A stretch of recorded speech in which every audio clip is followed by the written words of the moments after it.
All right, I want to say welcome, Char Curry.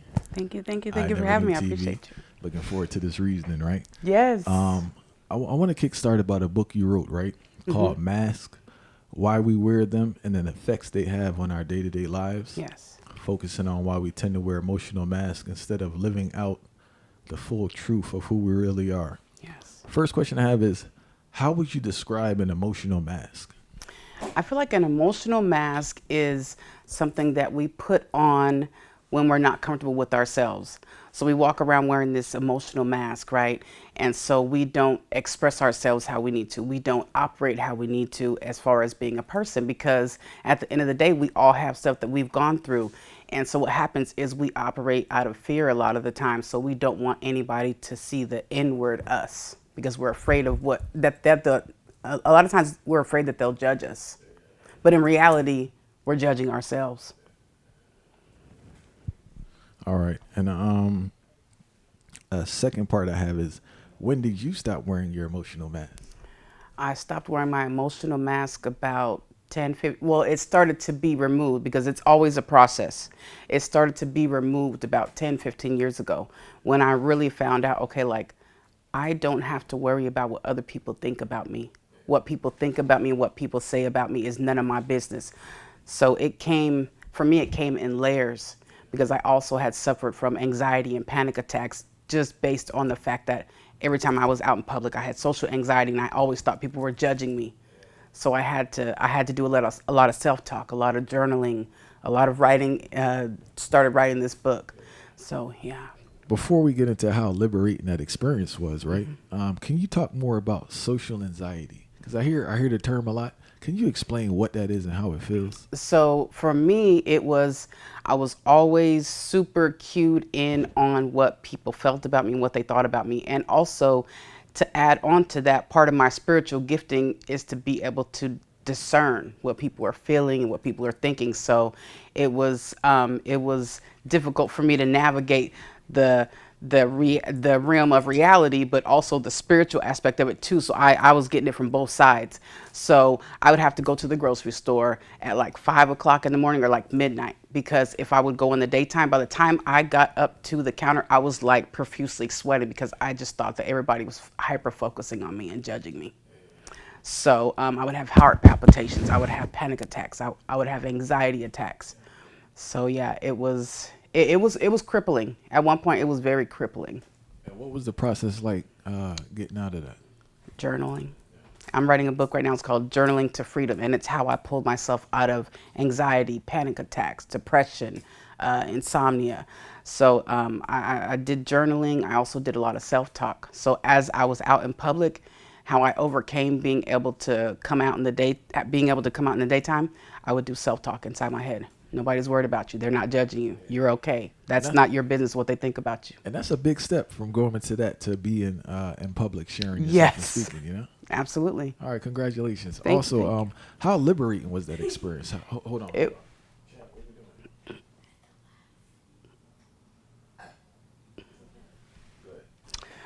You know what? It was so freeing because not only was I able to pull myself out, I also now had the tools in order to help other people. And for me, I'm an encourager, I'm an uplifter, I'm a supporter of other people. Like that's how I thrive, is making sure that everybody else is good. And so the more I was able to dig myself out of that pit, the more I was able to help others. And so and I do it still to this day. What do you believe is the root cause for the conflicts between many mothers and their adult daughters, not younger daughters, adult daughters? Because I've been observing this thing, and that relationship seems pretty tricky. A Yeah. lot of times, they bash men, Yeah. but for many, unfortunately, the men are gone, so they don't really have much of an interaction Yeah. with them. But the interaction is with the mother, Yeah. and they have some very rough relationships. For myself, I'm going to say, because I had my stuff with my mom, and then I also, like me and my daughter, we had our own stuff, right? And so, from my experience, I am going to say that it's because a lot of mothers, a lot of parents in general, don't feel like they need to apologize to their children. We weren't given the blueprints. We weren't given a book. We literally had to, do the best that we could with our kids, right? And so for myself, as I grew and as I got to know more about myself and as I reflected on how I treated each individual kid, I saw things in ways in that I had treated my daughter I wasn't proud of. And so what I had to do was I had to come to her as adults now, and I had to apologize, and I had to really, we were always close. We were always close, but there were still things that I did and I said that I shouldn't have. And so I had to humble myself, and I had to really have empathy and be realistic about it. And we're so much more closer now. We're so much better now. We've always been close, like I said, but it's just so imperative for mothers to see, like, you know what, like I didn't have all the tools. I didn't grow up in the way in which I was nurtured properly. So, you know, a lot of us have to teach ourselves how to be mothers, and a lot of people don't understand that portion of it. Just because you saw something, just because you heard something, just because you were treated in certain manners when you were growing up doesn't mean that you still have to do that with your own children. So basically I had to break generational curses because I was treated bad. My mother was treated bad. It was a cycle. At what point did you realize, because as a parent, you realize the same thing if you're in tune, right? Right. But when did you realize, like, man, I can't, because the default is, I think that's the growth. The default is the behavior of what you see. Yes. And I think the game changer is behaving differently than what your default Yes, is. Yeah. absolutely. And it did take me some time to realize that. And it also took me humbling myself, because a lot of times what happens is, no matter what, people don't like to apologize. And you know, when I was going through that process that I just told you about, like 10, 15 years ago, that was one of the things, whether it was a friend, whether it was a family member, that was one of the things I became accustomed to and that I appreciated about myself, was that if I got it wrong, I'm coming to you and I'm apologizing to your face. So it sounds like accountability. Yes. Yes. Right, accountability for yourself. So based on what you said, it seems like the issue parents run into is that accountability. Yeah. We always criticize it in relationships, Yeah. husband and wife, but we don't talk about it in regards to parenting child. Right. So could that be like the source of a lot of the conflict, that a parent doesn't want to acknowledge that, like, hey, I messed up? Yeah, You know? absolutely. There's a lot of pride and ego, and a lot of people don't see or feel like they do anything that's wrong. A lot of people aren't even in touch with reality. So what happens is they play the blame game. But listen to this one. Wherever they go, my grandma would say, wherever you go, there you are. So they can sit up there and they can keep on pointing the finger at their spouse, at their children, at their coworkers. But at the end of the day, there they are, still wallowing in their pride and their ego and not wanting to take accountability, not wanting to apologize, and not looking inward to dig out their crap. So then nobody wants to end up being around them.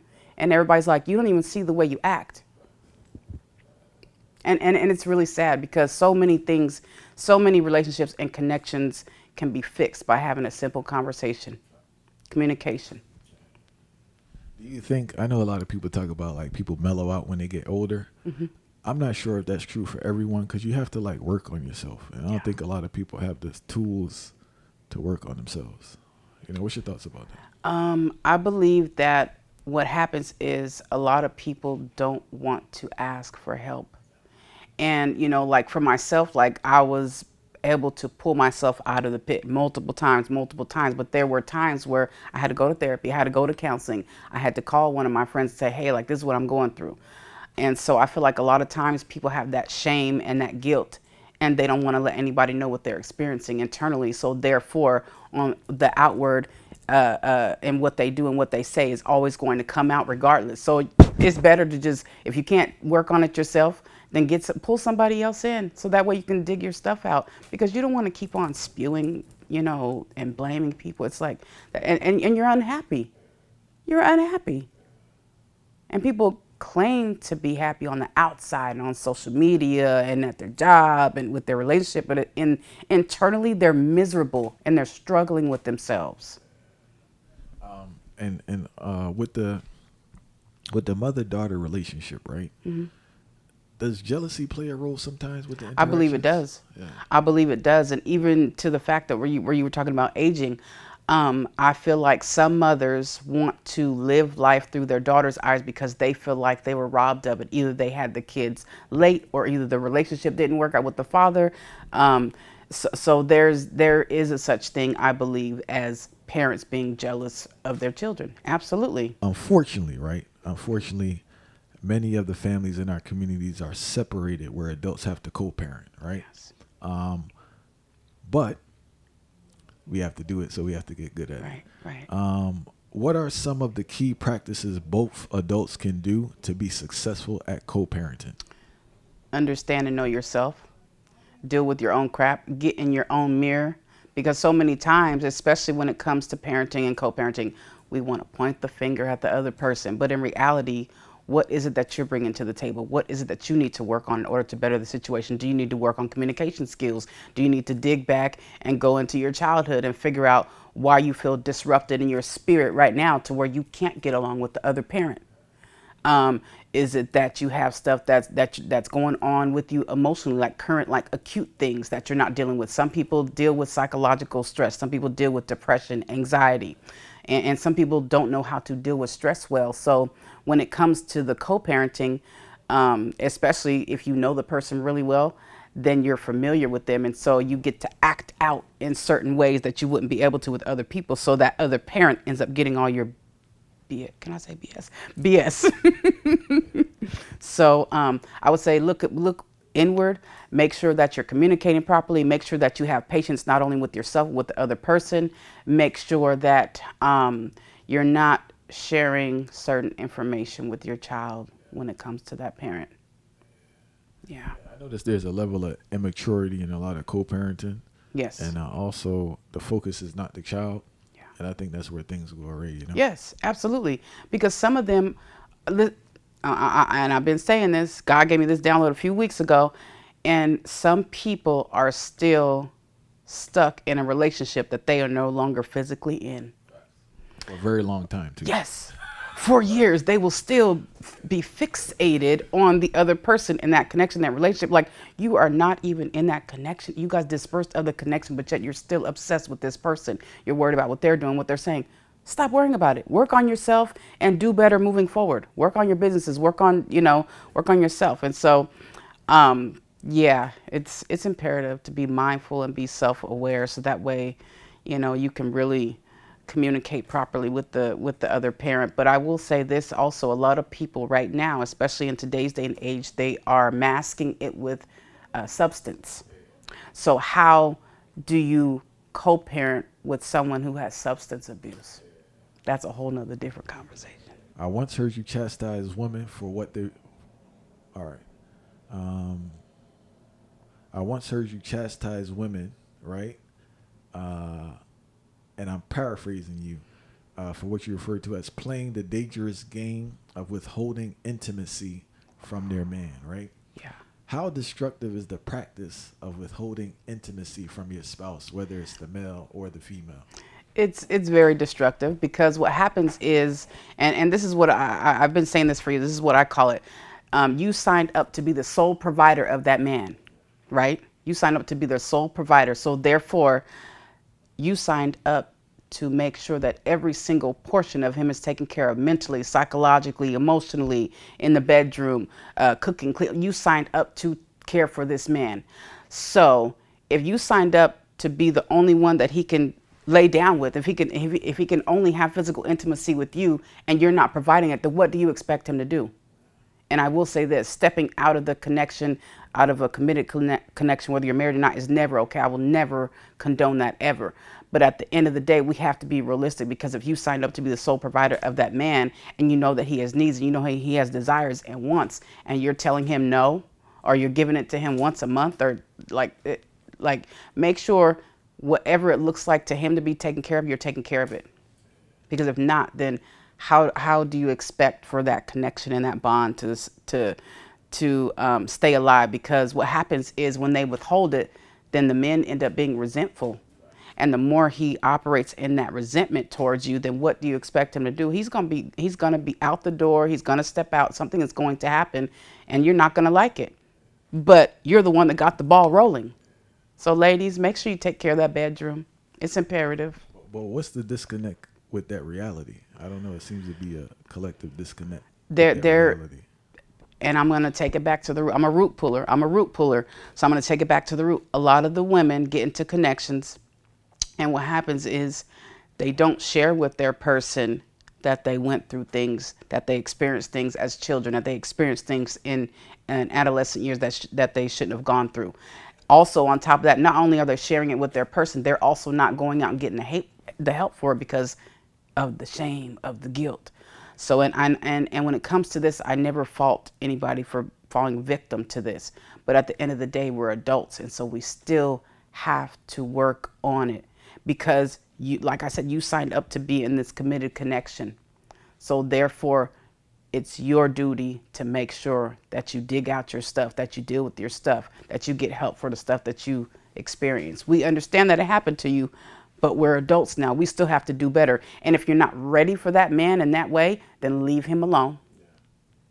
I'm glad you brought it up like that, because usually when this conversation comes up, the woman is being categorized as being lazy.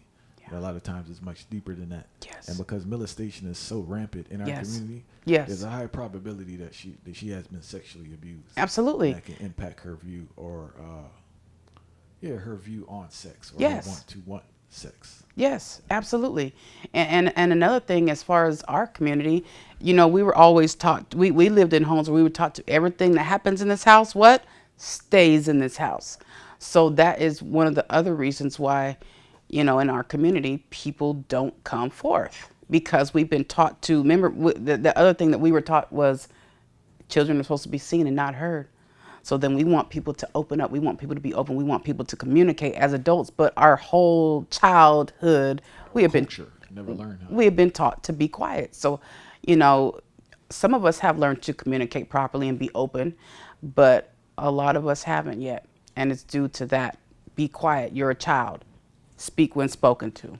And also the backlash when you do speak, or the ridicule you experience from your family and yes, peers when you actually do speak up. You know? Yes, absolutely. Absolutely. They view it as disrespectful, and yeah, so it's imperative to, even as parents, it's imperative to allow our kids to speak, not be disrespectful, but to speak. One of the things I've always done with my children is allow them to speak up, and you know, they're great beings right now because of it. And there's another aspect to this conversation we have to add on there, where men and female need to be patient with their spouse, because a lot of men are suffering from erectile dysfunction. Yes. So they're not in a position to please their woman sexually. Yes, you know? Absolutely, absolutely. Okay, and then when it comes to that, I will say this. Or a woman, I'd add, or a woman that has something else going on where she can't engage in sex. Yes, absolutely. And it is on both sides of the spectrum. But as far as men with ED, what I will say to this is, ladies, sometimes it's your mouth. Sometimes it's not about that he can't perform. It's the fact that you disrespect him and you disregard him and you belittle him so much that he's no longer turned on by you. And then on the other side of that, you know, if a man does have ED, you definitely have to have communication. You definitely have to have patience.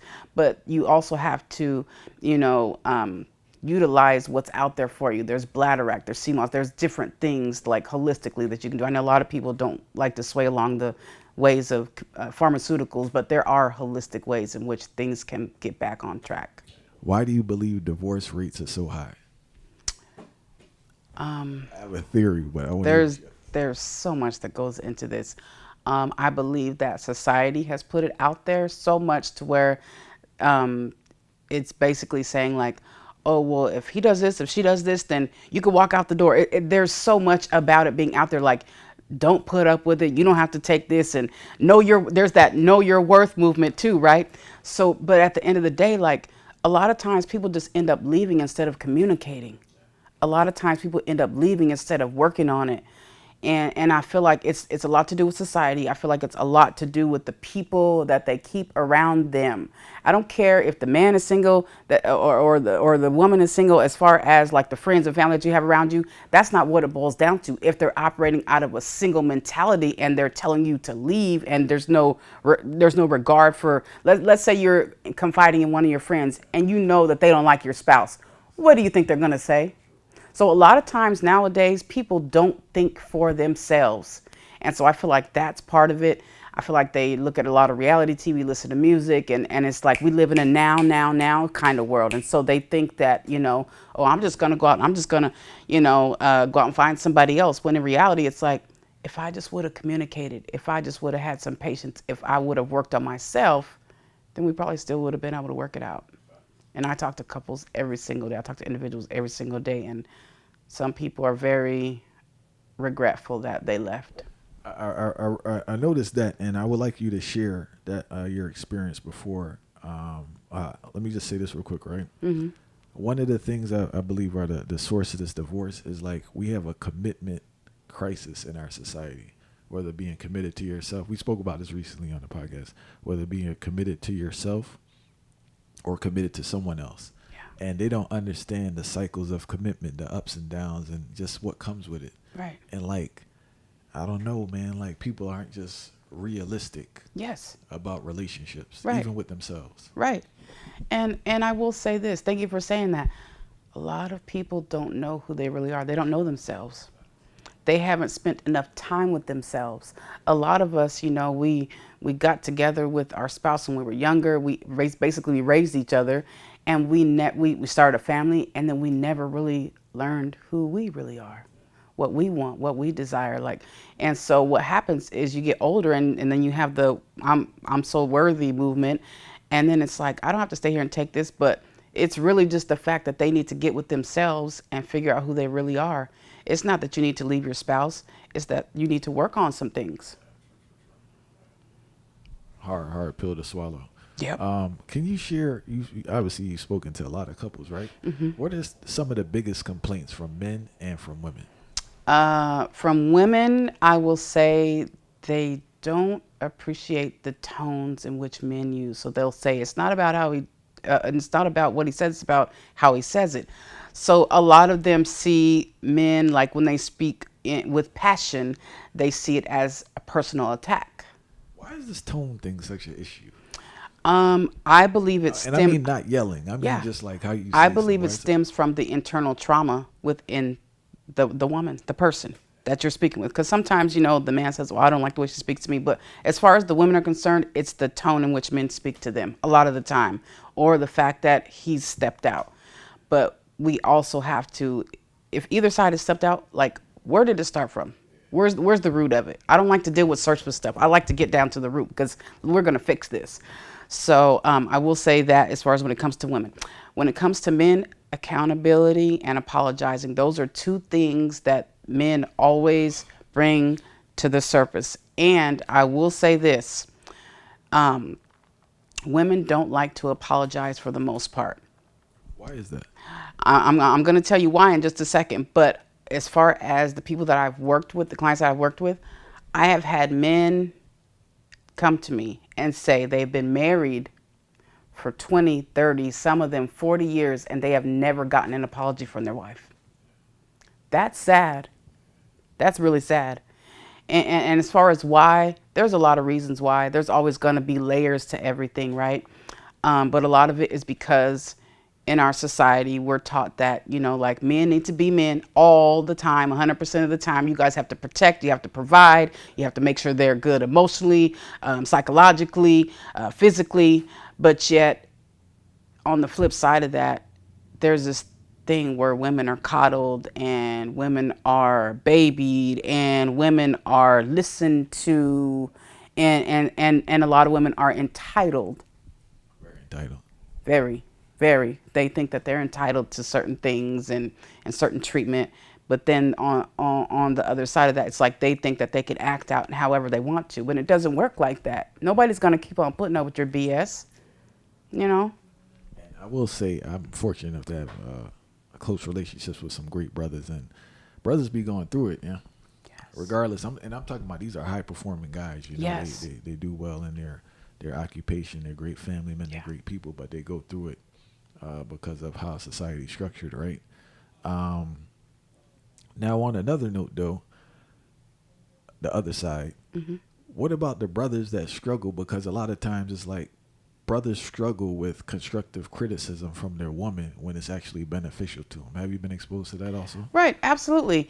And this is the thing. A lot of people, Well, a lot of men don't think that women can, and especially with certain spiritual backgrounds, they don't think that the woman carries any wisdom. They don't think that the woman's opinion matters.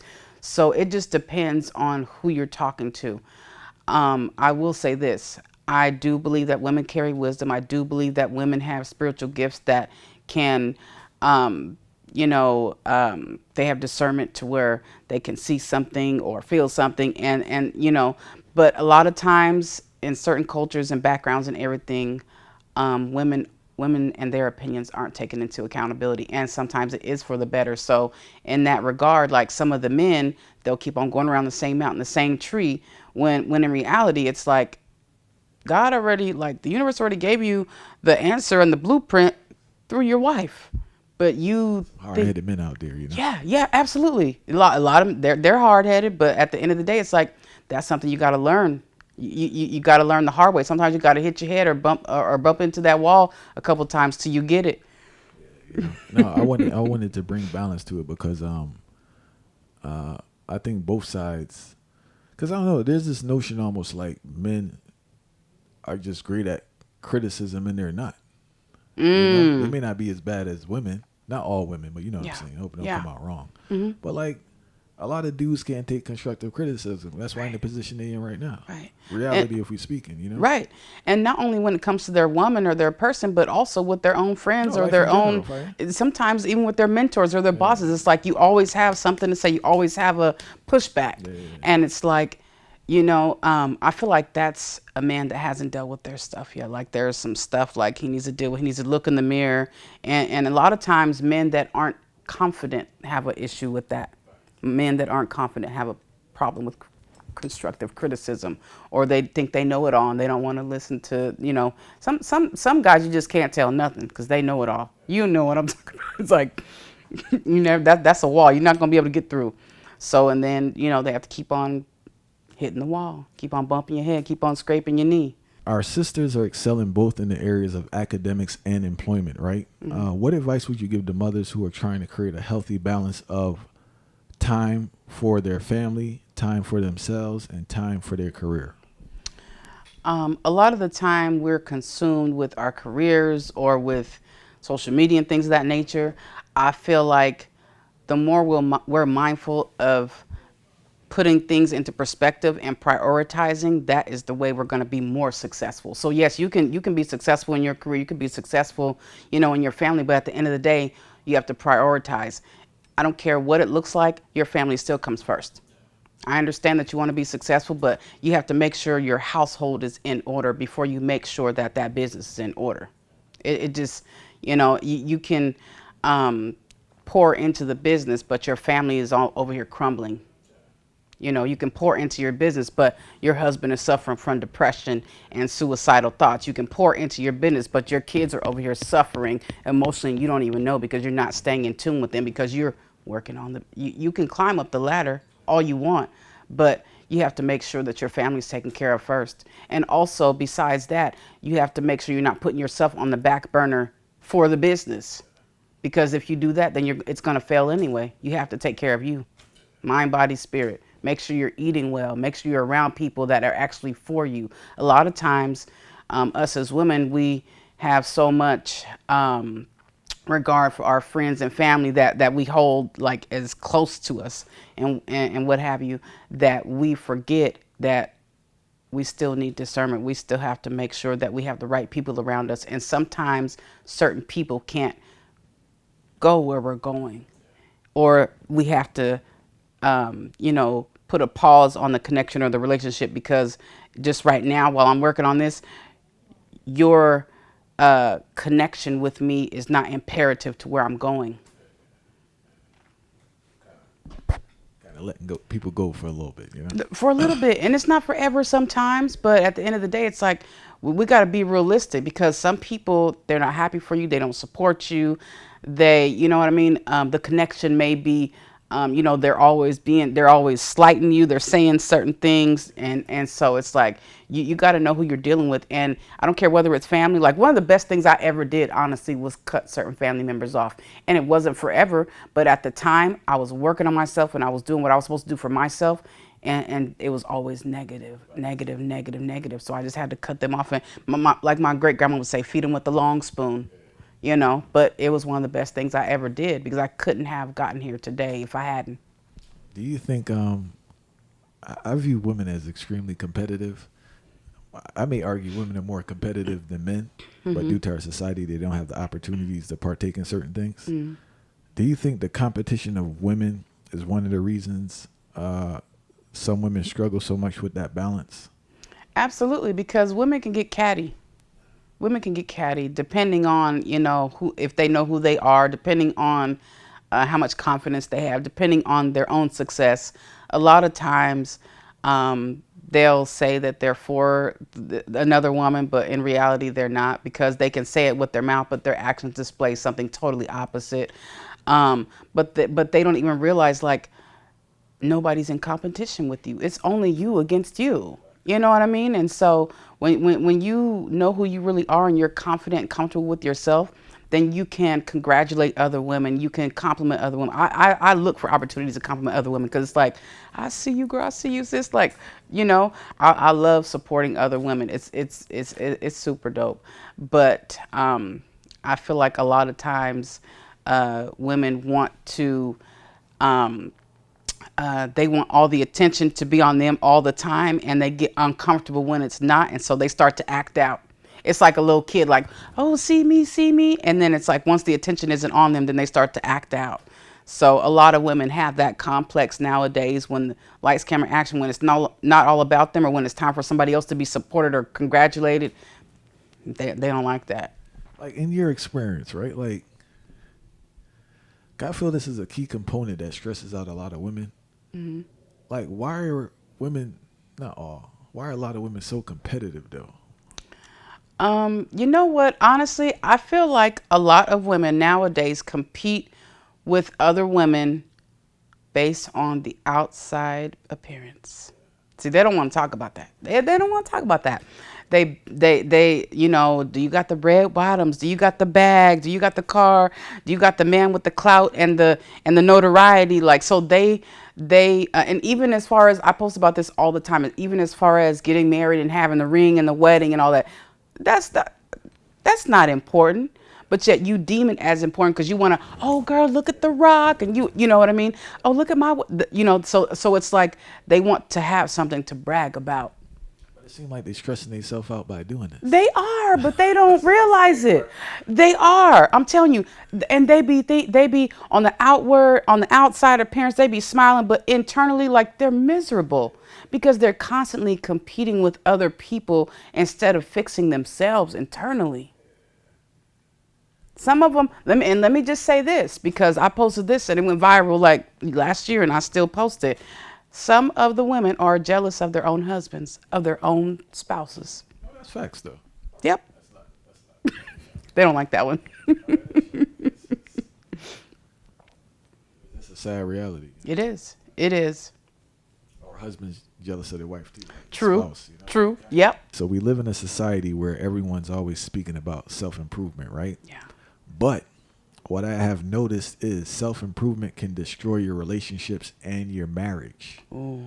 Have you witnessed this? Because when you actually improve, Yes. it seems to create quite the stir and problem Yes. in your network. I'm going to tell you when and where and how it creates friction within that connection.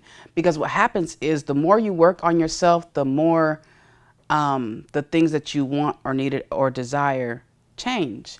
And on top of that, if you're working on yourself heavily and your spouse isn't, then what's going to happen is there's going to be friction. You guys are going to start to drift apart.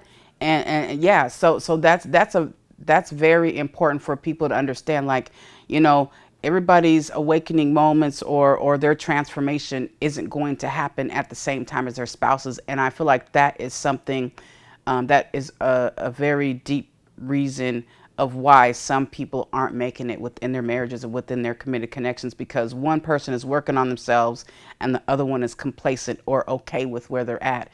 And so your desires will change in food, your desires will change in people, your desires will change in environment, wants and needs. So when your person isn't on board with that, or when your person resents you for working on yourself, yeah. Ain't gonna be good. And that's the dark side I wanted to highlight, because everybody on, they try and improve themselves and do this, but I'm just letting people know that when you do this, just know that your ecosystem is going to change dramatically, Yes. because people, they're not here for it. Yes. They're very offended by it. You know? Yes, absolutely. And you know, it comes in the form of jealousy and resentment and bitterness, and it's like, oh, they think they're better. No, it's the fact that they're working on themselves.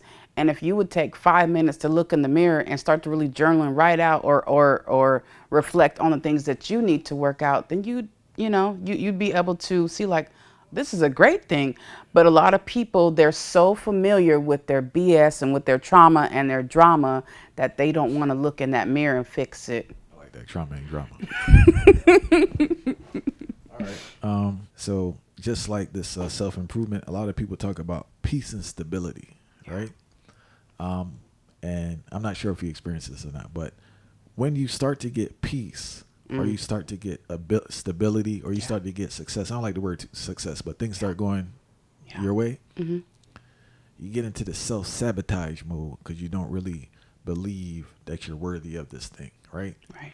Just like the previous issue, I think this is a big issue in our community, because a lot of people don't feel worthy of good things. Yeah. And when they come, they destroy it. Yeah. Right? Have you witnessed this? Absolutely. And even just to share, like, some of my own experience, I years ago, when I started along that journey of just being self-aware and just digging out all my trauma and my drama, right? I built this foundation of peace, because I was a complainer. I would have anxiety. I would worry about things. That was my go-to. But once I became more aware of myself, I no longer complain. I no longer worried. If I couldn't, this is my motto. Like, if I can change something for the better, then I will. If I can't, then I just let it roll off me like water off a duck's back. Like that's how I keep my stability and my own peace. But I did notice that, as far as what I had came out of, it was like I started to get all this, momentum built around what I do, but then I didn't believe that I deserved it, because that wasn't something that was taught to me growing up. It wasn't something that was implemented, instilled in me. So I'm grateful that I didn't get too far off on the self-sabotaging thing, because I have confidants. I have very close friends around me that say, like, Char, do you know who you are?